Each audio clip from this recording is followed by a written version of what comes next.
নমস্কার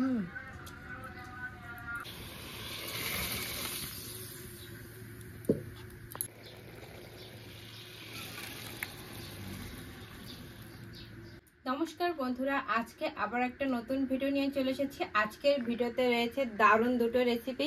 কারণ আজকের মাছটা না আমার একটু একদম পছন্দের একটা মাছ এনেছে আপনার দাদা। আরো দু ধরনের মাছ রয়েছে, মোট 3 ধরনের মাছ নিয়ে এসেছে, একটু ছোট ছোট, কিন্তু খেতে কিন্তু খুবই অসাধারণ লাগে, খুবই টেস্টি লাগে। আজকে এই মাছ দুটো দিয়ে দারুণ দুটো রেসিপি করব। আজকের ভিডিওটা কিন্তু খুবই ভালো হতে চলেছে, শেষ পর্যন্ত দেখার অনুরোধ রইল। তো প্রথমে এই মাছগুলো কেটে নেব। আর আগে আপনারা মাছগুলো দেখুন, এই মাছগুলো না প্রায় হচ্ছে পাবদা মাছের মতন, কিন্তু এই মাছগুলো কিন্তু পাবদা মাছ না, এটা অন্য এক ধরনের মাছ হচ্ছে। দেখুন খানিকটা পাবদা মাছের মতন, কিন্তু খেতে কিন্তু পাবদা মাছের থেকেও কিন্তু টেস্টি লাগে। আমার কাছে এই মাছটা খুবই টেস্টি লাগে খেতে।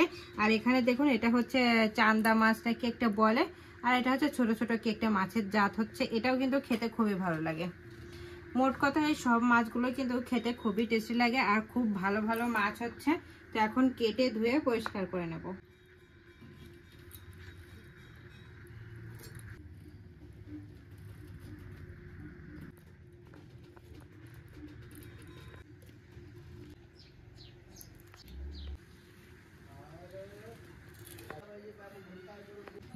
এই যে দেখুন বন্ধুরা, মাছগুলো কেটে নেওয়া হয়ে গেছে, এবার ধুয়ে পরিষ্কার করে নিয়ে আসবো। বন্ধুরা মাছটা আমি ধুয়ে পরিষ্কার করে নিয়ে এসেছি, এটা আমি সাইডে রেখে দিচ্ছি। এবার চুলোটা ধরিয়ে নেব। তার আগে চুলোর উপর একটা কড়াই বসিয়ে দিলাম। বন্ধুরা চুলোটা ভালোভাবে ধরে গেছে, কড়াইটা গরম হয়ে গেছে। এবার কড়াইয়ের ভেতরে বেশ খানিকটা পরিমাণ তেল দিয়ে দেবো।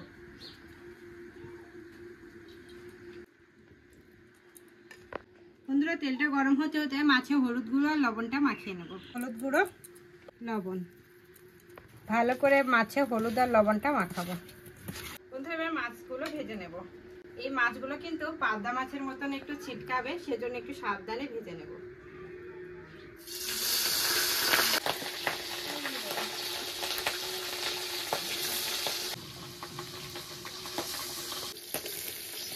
বন্ধুরা ওদিকে মাছগুলো ভাজা হচ্ছে, আর এদিকে মিষ্টি কুমড়ো কেটে নেব। আজকে মিষ্টি কুমড়োর তরকারি বানাবো এই যে ছোট মাছ দিয়ে।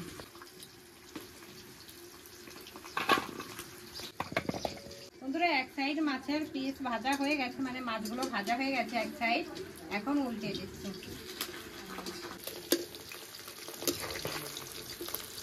বন্ধুরা এই মাছগুলো ভাজা হয়ে গেছে, এবার উঠে নিচ্ছি। বাদ বাকি মাছগুলো ভেজে নিচ্ছি। বন্ধুরা এই মাছগুলো ভাজা হয়ে গেছে, এবার উঠে নিচ্ছি। বন্ধুরা মাছ তো সবগুলো ভাজা হয়ে গেছে। এবার অনেক খানিকটা পরিমাণ তেল ছিল, তেলটা আমি উঠে নিয়েছি। এবার ওই তেলে আমি মিষ্টি কুমড়া আলুটা ভেজে নেব।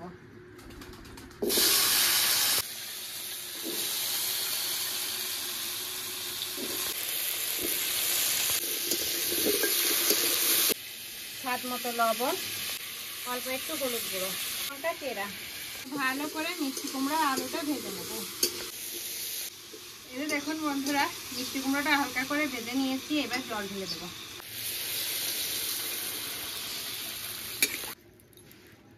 ঢাকা দিয়ে রান্না করে নেব।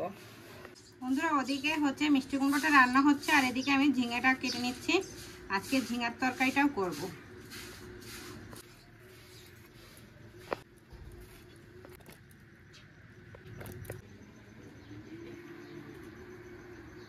এই যে দেখুন বন্ধুরা রান্নাটা হয়ে গেছে, মিষ্টি কুমড়ো আলুটা কিন্তু সেদ্ধ হয়ে গেছে, একটু ঝোল রয়েছে।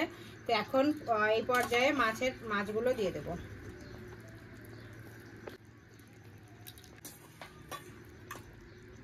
মাছগুলো দিয়ে এবার ঢাকা দিয়ে আবারও কিছুক্ষণ রান্না করে নেব।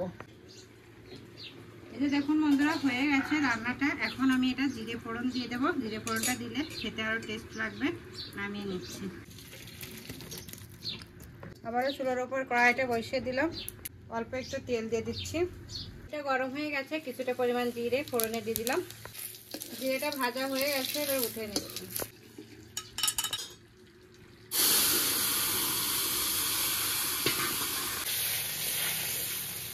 হয়ে গেছে বন্ধুরা রান্নাটা। এখন জিরে গুঁড়োটা দিয়ে নামিয়ে নেব।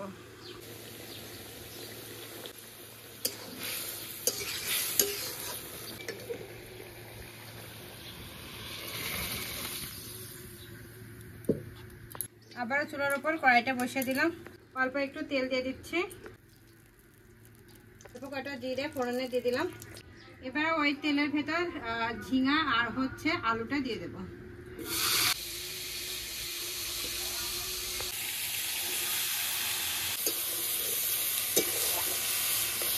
কাঁচা লঙ্কা চেরা, পরিমাণ মতো হলুদ গুঁড়ো, মতো লবণ।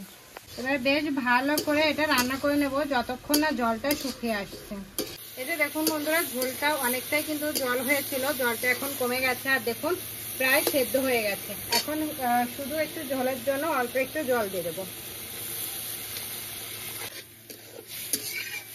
একই সঙ্গে মাছগুলোও দিয়ে দিচ্ছি। এবার ঢাকা দিয়ে 2-3 মিনিটের মতন রান্না করে নেব। এই যে দেখুন বন্ধুরা, হয়ে গেছে রেসিপিটা। এখন আমি নামিয়ে নেব। আগে কিছুটা পরিমাণ জিরে গুঁড়ো দিয়ে দিলাম, ভালো করে মিশিয়ে এবার নামিয়ে নেব।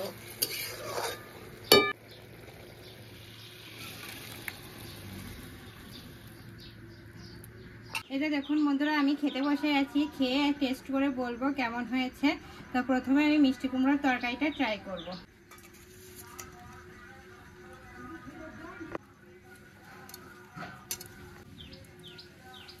এই মাছটা না আমার ফেভারিট হচ্ছে, খুবই টেস্টি লাগে খেতে এই মাছটা।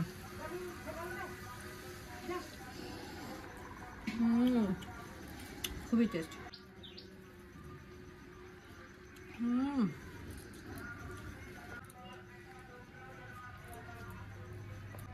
মিষ্টি কুমড়ো তরকারি দিয়ে খাওয়া হয়ে গেছে, এবার ঝিঙা আলুর তরকারিটা ট্রাই করছে।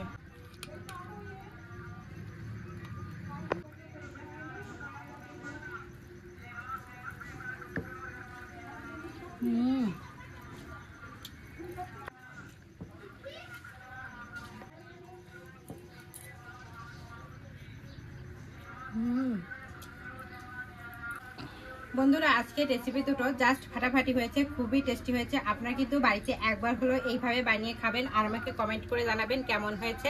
তাহলে আজকে এই পর্যন্তই। আমার এই রেসিপি দুটো যদি আপনাদের ভালো লাগে তাহলে অবশ্যই লাইক কমেন্ট শেয়ার করবেন, আর আমার চ্যানেলে যদি নতুন হয়ে থাকেন তাহলে সাবস্ক্রাইব করে দেবেন। আর হ্যাঁ, অবশ্যই পাশে থাকা বেল আইকনও প্রেস করবেন, তাহলে এরকম নিত্য নতুন ভিডিও সর্বপ্রথম আপনার কাছে যাবে।